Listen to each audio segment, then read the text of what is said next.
지금 제 눈앞에 펼쳐진 광경을 믿을 수가 없습니다.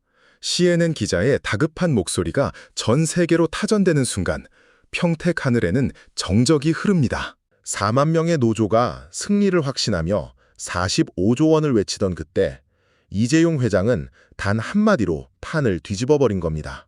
평택 공장 전격 해체한다. 이 서슬퍼런 선언과 동시에 텅 빈 공장 라인을 가득 채운 건 다름 아닌 로봇들의 차가운 기계음이었습니다. 그런데 바로 그 순간 인도에서 온 한 여대생이 카메라 앞에 서서 전 세계를 울리는 폭탄 발언을 던집니다. 도대체 무슨 일이 벌어진 걸까요? 지금 그 충격적인 현장을 확인해 보십시오.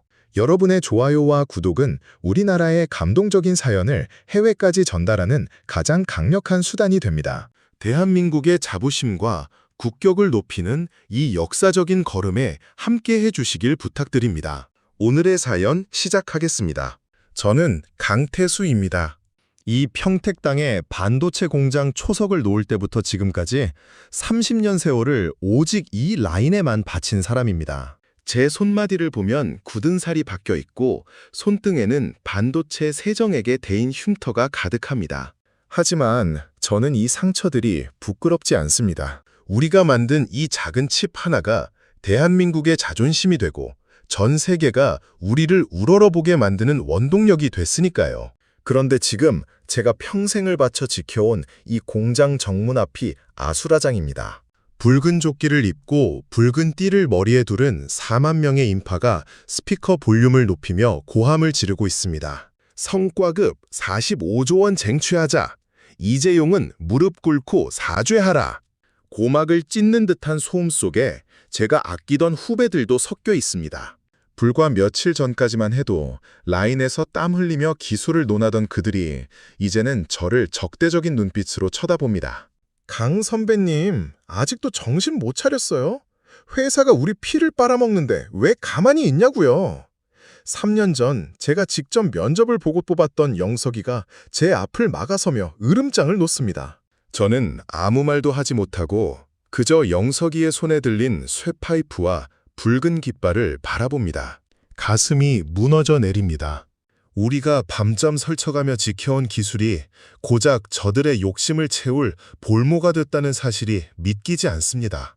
공장 내부 가동률은 이미 40% 밑으로 곤두박질 쳤습니다. 반도체 라인은 한 번 멈추면 수조 원의 손실이 발생하는 생명선과도 같습니다. 1분 1초가 급한 상황인데 노조 위원장이라는 자는 단상 위에 올라가 마이크를 잡고 주먹을 흔듭니다. 삼성이 우리 없이 하루라도 버틸 수 있을 것 같습니까? 우리가 손 떼면 저 기계들은 그냥 고철덩어리입니다. 위원장의 목소리는 광기 어린 확신에 차 있습니다. 1인당 6억 원씩 평균 연봉의 5배를 내놓으라는 저들의 요구는 이제 노동운동이 아니라 강도질에 가깝게 느껴집니다. 협력사 사장님들의 전화가 빗발칩니다. 강 파트장님, 제발 라인 좀 돌려주세요. 우리 직원 50명 월급을 2달째 못 줬어요. 이러다 우리 다 죽습니다. 20년 넘게 부품을 납품해온 박 사장님의 갈라진 목소리에 저는 고개를 들 수 없습니다. 형님, 죄송합니다. 제가 어떻게든 설득해 보겠습니다. 하지만 제 목소리는 노조의 거대한 확성기 소리에 묻혀버립니다. 정작 저 단상 위에서 혁명을 외치는 위원장은 말쑥한 양복 차림에 비싼 물을 마시며 조합원들을 선동하고 있습니다. 저들은 모릅니다. 라인이 멈춘 사이 거래처들이 대만과 일본으로 발길을 돌리고 있다는 사실을요. 그때였습니다. 제 개인 메신저로 5년 전 베트남으로 떠났던 제자 동현이에게 영상통화가 걸려옵니다. 화면 속 동현이는 상기된 표정으로 거대한 관제실을 비춰줍니다. 스승님, 이것 좀 보세요. 여기는 사람이 한 명도 없습니다. 화면 가득 보이는 건 수십 대의 로봇팔이 사람보다 100배는 정밀하게 웨이퍼를 옮기는 모습입니다. 자동화율 95%, 불량률 0.001%, 평택의 베테랑들도 도저히 따라갈 수 없는 신의 영역입니다. 이재용 회장님이 지시하신 겁니다. 노조가 공장을 멈춰 세울 때를 대비해 5년 전부터 비밀리에 완공한 고스트 팩토리입니다. 동현이의 말을 듣는 순간 소름이 돋습니다. 노조는 자신들이 삼성의 목줄을 쥐고 있다고 착각하고 있었지만 이재용 회장은 이미 그들의 목줄을 끊어버릴 작두를 준비하고 있었던 겁니다. 저는 다시 공장 밖으로 나갑니다. 여전히 노조는 승리를 확신하며 춤판을 벌이고 있습니다. 조금만 더 버티면 삼성이 굴복한다. 45조 원이 우리 눈앞에 있다. 위원장의 호언장담에 조합원들이 환호합니다. 하지만 저는 압니다. 저 환호가 비명으로 바뀌는 데는 그리 오랜 시간이 걸릴 거라는 사실을요. 정오가 지날 무렵 공장 전체 스피커에서 날카로운 알림음이 울려 퍼집니다. 그리고 이재용 회장의 공식 발표가 자막으로 띄워집니다. 평택 제3라인 가동 중단 및 인력 재배치, 무인 자동화 공전 전면 도입을 선언합니다. 식당에서 밥을 먹던 사람들, 단상 아래 앉아있던 노조원들이 일제히 휴대폰을 확인하며 얼어붙습니다. 철수, 지금 우리가 파업하니까 겁주려고 하는 거지? 누군가 애써 웃어보지만 곧이어 전해진 소식은 그들의 숨통을 끊어놓습니다. 베트남 제2공장 가동률 100% 돌파, 평택 물량, 전량 이관 완료. 노조원들의 얼굴이 흑빛으로 변합니다. 자신들이 멈춰 세운 라인이 영원히 멈추는 게 아니라 베트남의 로봇들에게 넘어가 버렸다는 사실을 깨달은 겁니다. 위원장의 마이크가 바들바들 떨립니다. 이건 무효입니다. 기술은 사람이 하는 거지 기계가 못한단 말입니다. 하지만 그 말은 공허한 메아리가 되어 돌아옵니다. 그 시각 평택 정문 앞에는 CNN 카메라를 든 기자들이 몰려듭니다. 그리고 그 인파 사이로 낡은 배낭을 맨 소녀 한 명이 나타납니다. 인도에서 왔다는 그 소녀는 카메라를 향해 눈물을 흘리며 말합니다. 한국 노조분들, 제발 멈춰주세요. 여러분이 버린 그 기회가 우리에게는 생명이었습니다. 소녀의 이름은 아니샤라고 합니다. 인도의 가난한 마을에서 삼성의 장학금으로 공부한 여대생입니다. 그녀는 삼성이 인도에 공장을 세우고 학교를 지어준 덕분에 수천 명의 아이가 굶주림에서 벗어날 수 있었다고 증언합니다. 한국인들은 이 위대한 기업을 왜 스스로 죽이려 하나요? 여러분이 45조를 요구할 때 우리 마을 아이들은 삼성 반도체 공장에서 나오는 일자리 하나를 얻기 위해 평생을 공부합니다. 아니샤의 진심 어린 호소는 생중계를 타고 전 세계로 퍼져나갑니다. 노조의 무리한 요구에 경악하던 전 세계 사람들은 이제 아니샤의 눈물에 공감하며 대한민국 노조를 비난하기 시작합니다. 저는 그 장면을 보며 가슴 한구석이 뜨거워집니다. 그래, 이게 바로 삼성이 가야 할 길이고 대한민국이 지켜야 할 품격입니다. 욕심의 눈먼 자들이 제사를 깎아먹는 동안 이름 모를 인도 소녀가 우리의 국격을 지켜주고 있었습니다. 이재용 회장의 결단은 단순히 공장을 옮기는 것이 아니었습니다. 대한민국 반도체의 가치를 아는 사람들, 그리고 그 기술을 간절히 원하는 전 세계인과 함께 가겠다는 선언이었습니다. 이제 평택의 붉은 깃발은 힘없이 땅에 떨어집니다. 위원장은 어디론가 사라졌고 단상 아래 남은 건 배신감에 휩싸인 조합원들의 허망한 눈물뿐입니다. 감당할 수 없는 자는 떠나라. 이재용 회장의 목소리가 평택 공장 스피커를 타고 흘러나오자 그 기세등등하던 4만 명의 노조원들이 일순간 쥐 죽은 듯 조용해집니다. 설마 했던 일이 현실이 된 겁니다. 회장이 직접 내린 명령은 단순한 경고가 아니었습니다. 평택 반도체 라인의 전격 철수, 그리고 누구도 예상치 못했던 무인 자동화의 전면 도입이 선언된 것이죠. 5년 전부터 비밀리에 추진되어 온 이 거대한 프로젝트의 실체가 드러나자 승리를 확신하며 샴페인을 터뜨리던 노조 지도부의 안색이 순식간에 흑빛으로 변하고 맙니다. 욕심이 불러온 참혹한 대가, 그 서막이 지금 열립니다. 저는 강태수입니다. 평택 공장의 거대한 철문이 굉음을 내며 닫히는 소리를 들으며 저는 지금 믿기지 않는 광경을 목격하고 있습니다. 엊그제까지만 해도 붉은 머리띠를 두르고 우리가 없으면 삼성도 없다며 기세를 올리던 후배들이 이제는 넋이 나간 표정으로 짐을 싸고 있습니다. 이재용 회장의 명령은 칼날처럼 날카롭고 단호합니다. 라인, 철수. 25년 넘게 제 집처럼 드나들었던 이 일터가 순식간에 공동묘지처럼 차갑게 식어가는 것이 느껴집니다. 그런데 더 놀라운 건 그 다음입니다. 텅 빈 라인 위로 한 번도 본 적 없는 최첨단 로봇들이 줄지어 들어오기 시작하는 거예요. 저 육중한 기계들이 사람의 손길 하나 없이 스스로 웨이퍼를 옮기고 먼지 하나 허용하지 않는 정밀한 작업을 수행합니다. 그 모습이 마치 거대한 유기체처럼 한치의 오차도 없이 움직이는데 저는 전율을 느낍니다. 5년 전 모두가 노조의 기세에 눌려 숨죽이고 있을 때 회장님은 이미 이 미래를 설계하고 있었던 겁니다. 사람이 없어도 24시간 멈추지 않는 공장, 파업이라는 단어 자체가 성립되지 않는 무결점의 성역을 말이죠. 라인을 가로막고 서 있던 노조 위원장이 허망한 표정으로 로봇팔을 바라봅니다. 어제까지만 해도 기계가 어떻게 반도체를 만드냐며 비웃던 그 입술이 파르르 떨리고 있습니다. 하지만 이 차가운 기계들의 행진보다 더 제 마음을 시리게 하는 건 정문 밖에서 들려오는 협력사 가족들의 통곡 소리입니다. 노조원들이 6억 원의 성과금을 요구하며 축제를 벌이는 동안 월급 200만 원조차 받지 못해 거리에 나앉게 된 수천 명의 가장이 거기 있습니다. 25년 지기 박 사장님이 제 손을 잡고 오열합니다. 태수야, 저 사람들 욕심 때문에 우리 애들은 이제 어떡하냐.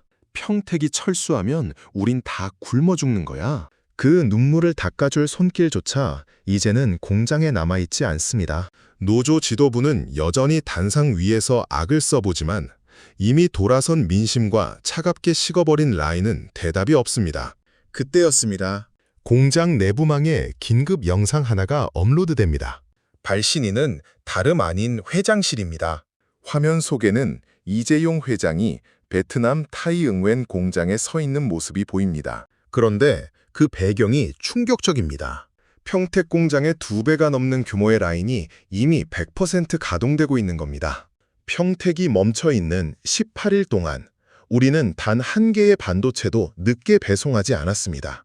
회장의 담담한 목소리가 평택 공장 구석구석에 울려 퍼집니다.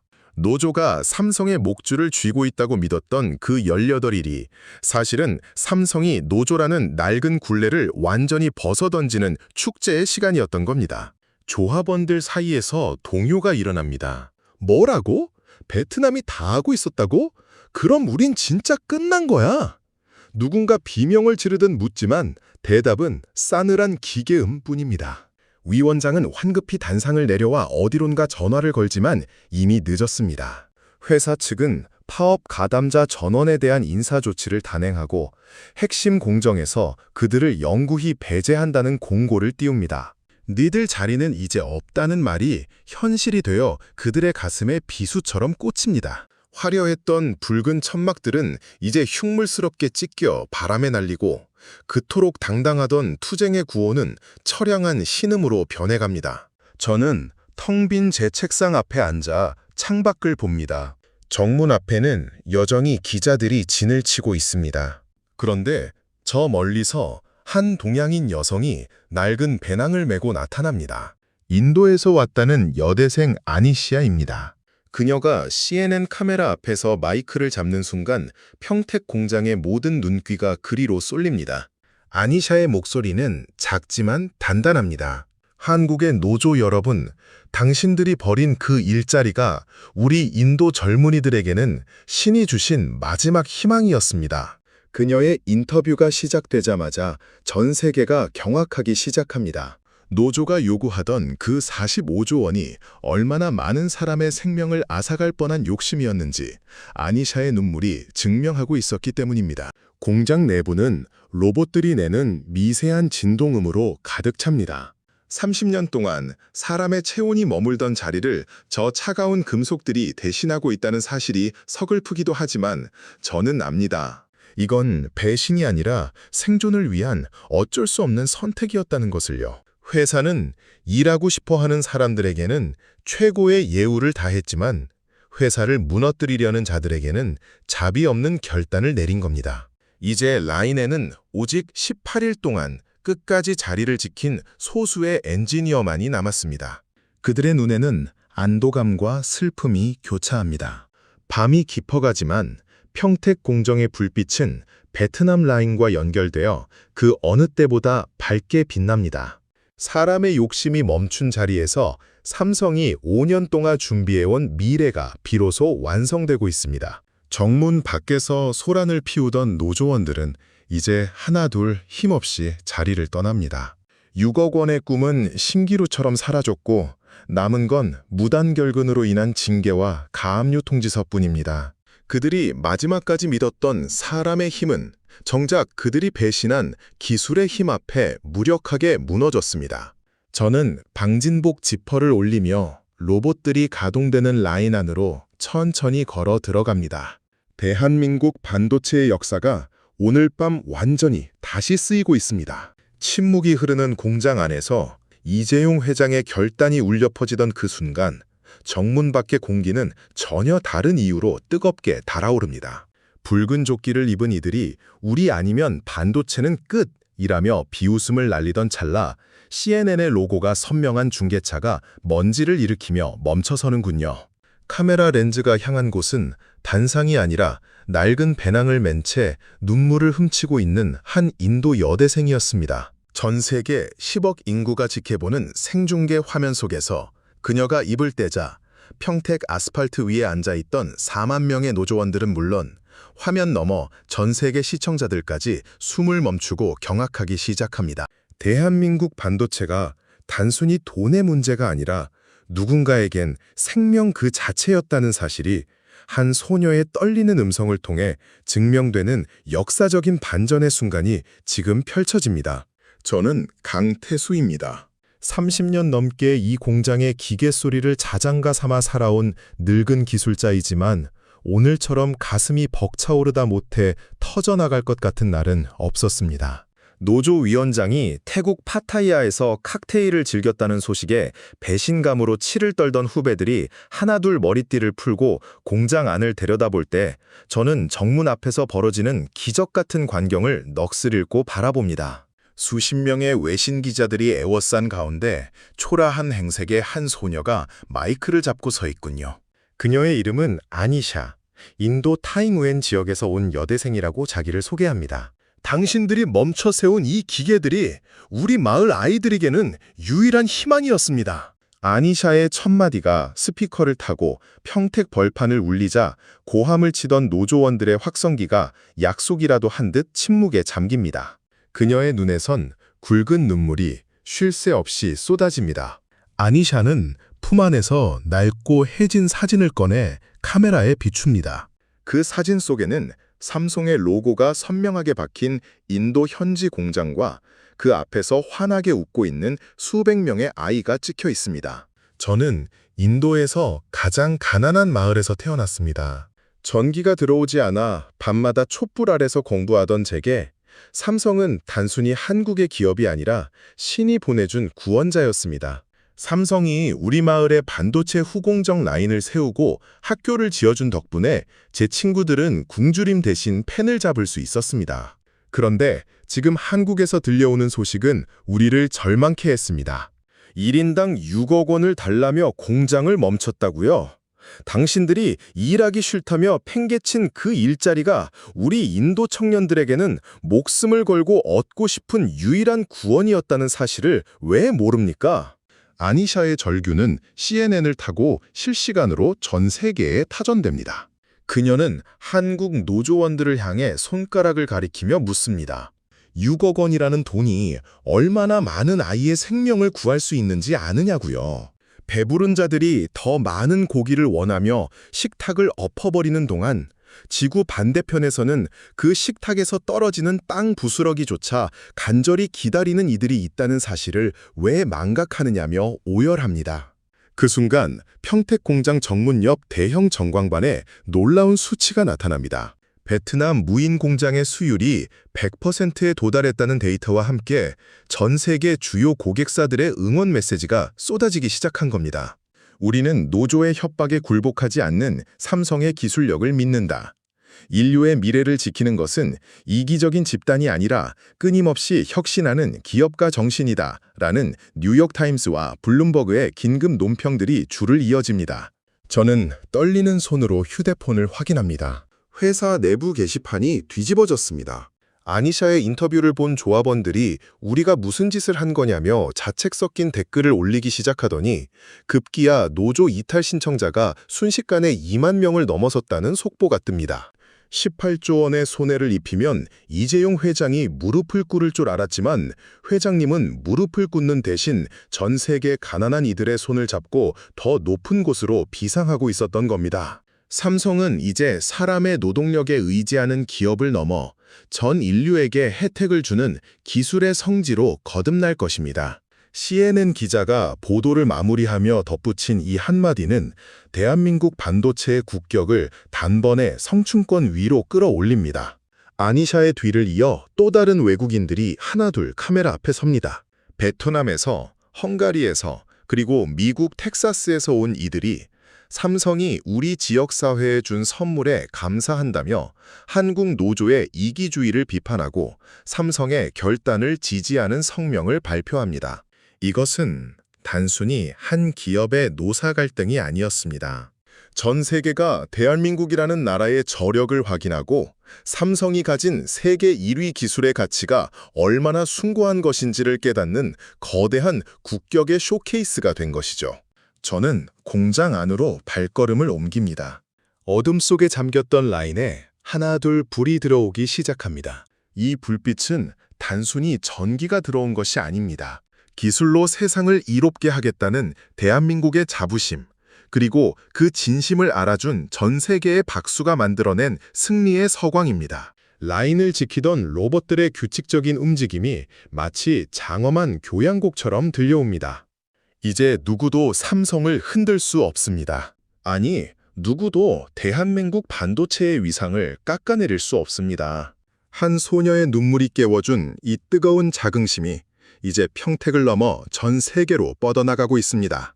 노조원들은 고개를 떨군 채 흩어지고 공장 정문에는 자랑스러운 태극기와 삼성의 깃발이 그 어느 때보다 넓게 휘날립니다. 우리 대한민국이, 그리고 우리 삼성이 전 세계인들에게 다시 한번 증명해 보인 겁니다. 진짜 실력은 큰 소리가 아니라 세상을 바꾸는 기술과 그 기술 뒤에 숨겨진 따뜻한 진심에서 나온다는 것을 말입니다. 이재용 회장의 의미가 없습니다 라는 그 한마디가 평택의 하늘을 가르고 인도 여대생 아니샤의 눈물이 전 세계의 심장을 적신 그날 밤, 평택 공장의 거대한 철문 안쪽에서는 누구도 예상치 못한 고요하지만 위대한 기적이 일어나고 있습니다. 이기심이 떠나간 자리에 기술의 진심이 내려앉고 배심이 휩쓸고 간 자리에 다시 일어서는 자부심의 꽃이 피어나는 현장. 45조 원이라는 탐욕의 숫자가 사라진 자리에 대한민국 반도체의 진짜 가치가 800조 원의 신뢰로 되살아나는 그 경이로운 마지막 장면이 지금 펼쳐집니다. 저는 강태수입니다. 30년 전 먼지 풀풀 날리던 이 평택 벌판에 처음 말뚝을 박을 때 제가 흘렸던 건 땀이었지만 오늘 이 깨끗한 클린룸 안에서 제 뺨을 타고 흐르는 건 뜨거운 자부심의 눈물입니다. 제 곁에는 18일 동안 노조의 온갖 협박과 회유에도 굴하지 않고 묵묵히 라인을 지킨 동료들이 서 있습니다. 우리는 서로의 얼굴을 바라보며 말없이 미소 짓습니다. 번쩍이는 방진복 위로 비치는 서로의 눈동자 속에 우리가 이 나라를 지켰다는 말보다 강한 확신이 서려 있습니다. 공장 내부망에 뜬 마지막 공지는 그야말로 인과응보의 결정판입니다. 태국 리조트에서 칵테일을 마시며 동료들의 삶을 도박판에 올렸던 위원장과 간부들은 이미 해고 통보를 받고 짐을 쌌습니다. 18조 원이라는 천문학적인 손해배상 청구서가 그들의 집으로 배달됐다는 소식에 한때 그들을 추종했던 이들조차 고개를 가로저으며 등을 돌립니다. 반면 끝까지 자리를 지킨 우리에게는 월 기본급 200%의 특별 보상과 함께 새로 도입된 최첨단 무인 자동화 라인의 운영권이라는 최고의 명예가 주어집니다. 태수야, 우리가 정말 해냈구나. 김재훈 부장이 제 어깨를 툭 칩니다. 25년 전 신입사원 시절부터 함께 밤을 새웠던 그의 눈가도 촉촉히 젖어 있습니다. 우리는 라인 한쪽에 새로 들어온 로봇 팔들을 바라봅니다. 베트남에서 건너온 이 정밀한 기계들은 이제 우리의 적이 아닙니다. 우리의 수고를 덜어주고 더 높은 차원의 기술로 우리를 인도할 든든한 파트너들입니다. 이재용 회장이 말했던 사람과 기술이 함께 가는 공장의 실체가 바로 우리 눈앞에 구현된 겁니다. 정문 밖 화단에는 벌써 꽃들이 피어나고 있습니다. 붉은 조끼와 확성기가 차지했던 그 살벌한 자리에 이제는 평화를 상징하는 초록빛 식물들이 고개를 내밉니다. 그 길을 따라 협력사 박종철 사장님이 직원들과 함께 감사 편지를 들고 들어옵니다. 삼성이 베트남으로 길을 열어준 덕분에 우리 회사 식구가 30명에서 80명으로 늘었어. 이게 다 너희가 버텨준 덕분이야. 박 사장님의 환한 웃음소리가 공장 마당에 가득 울려 퍼집니다. 한 사람의 이기심이 수천 명을 죽일 뻔했지만 한 기업의 결단과 기술의 힘은 수만 명을 먹여 살리는 기적을 만들어낸 겁니다. 오후가 되자 세계 증시가 일제히 요동칩니다. 삼성전자의 주가가 사상 최고치를 경신하며 시가총액 800조 원을 돌파했다는 뉴스가 속보로 전해집니다. 전 세계 투자자들이 대한민국 반도체의 위기 관리 능력과 이재용 회장의 리더십에 무한한 신뢰를 보낸 결과입니다. 인도 여대생 아니샤의 인터뷰는 전 세계 유튜브 조회수 1억 회를 넘기며 K반도체를 인류의 희망으로 격상시켰습니다. 이제 대한민국은 단순히 물건을 잘 만드는 나라가 아니라 전 인류의 내일을 책임지는 존경받는 나라가 된 겁니다. 저는 다시 한번 라인 앞에 섭니다. 방진독 지퍼를 끝까지 올리고 공기 샤워를 마치고 들어선 그 무균의 공간은 성전처럼 경건합니다. 30년 전 제가 처음 배웠던 그 초심으로 돌아가 저는 웨이퍼 하나하나를 정성스럽게 살핍니다. 기계가 90%를 하더라도 나머지 10%의 완성도는 결국 우리 사람의 진심과 책임감에서 나온다는 것을 저는 다시금 깨닫습니다. 퇴근길 정문을 나서는데 낯익은 얼굴이 보입니다. 바로 인도에서 온 아니샤입니다. 그녀가 저를 보더니 환하게 웃으며 다가와 서툰 한국말로 인사합니다. 감사합니다, 선생님. 대한민국 반도체 덕분에 저는 이제 꿈을 꿀 수 있어요. 저는 그녀의 작은 손을 꼭 맞잡습니다. 그녀의 손에서 전해지는 따뜻한 온기는 우리가 왜 그토록 치열하게 이 자리를 지켜야 했는지를 설명해 줍니다. 우리의 기술은 누군가의 욕심을 채우는 도구가 아니라 전 세계에 소외된 아이들의 눈물을 닦아주는 사랑이었던 겁니다. 지는 노을을 등지고 평택 공장을 바라봅니다. 거대한 은색 건물이 황금빛으로 물들며 장엄한 위용을 자랑합니다. 저 안에서 지금도 쉼없이 돌아가는 기계 소리는 대한민국의 심장 박동 소리입니다. 탐욕은 잠시 우리를 흔들 수 있지만 진실한 땀방울과 숭고한 기술은 결코 우리를 배신하지 않습니다. 이재용 회장이 카메라 앞에서 했던 그 마지막 한마디가 다시금 제 귓가를 울립니다. 삼성은 어떤 외부 압력에도 굴복하지 않습니다. 우리는 인류의 미래를 위해 전진할 것입니다. 그렇습니다. 우리는 멈추지 않을 것입니다. 오늘 우리가 지켜낸 이 자부심이 내일의 대한민국을 더 밝게 비출 것이기 때문입니다. 8천조 원의 시가총액보다 더 값진 것은 바로 전 세계가 우리에게 보내는 박수와 신뢰라는 것을 확인한 이 뜨거운 밤. 대한민국의 반도체 신화는 이제부터가 진짜 시작입니다.